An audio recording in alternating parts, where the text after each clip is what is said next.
How to make your own spaghetti sauce. What you need is a can of tomato sauce, a can of diced tomatoes, and a can of tomato paste.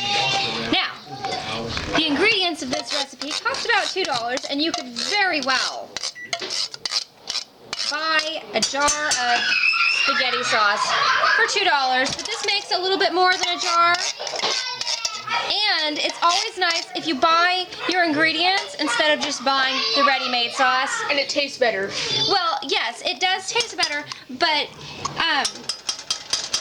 right, it does taste better. And another good reason is that what if you don't want to make spaghetti? What if you want to make chili instead? You could use these same ingredients to make Mexican food instead if you change your mind.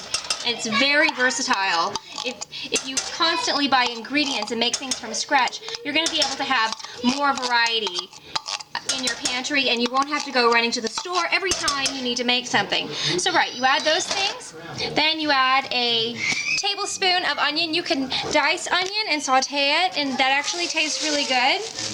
But I'm just going to add this onion flake because I have it on hand. Just use what you have if you have onion. Actually, you can grow your own tomatoes and grow your own onions and grow your own seasoning, and you can make this whole thing from scratch from food that you grow out of your yard.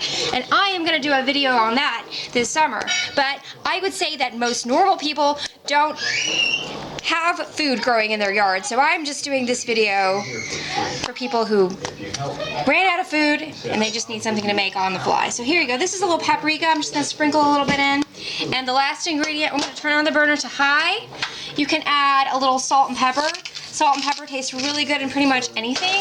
My grandma told me that she has a cousin that's a chef, and the cousin says to put a little sugar in everything you make.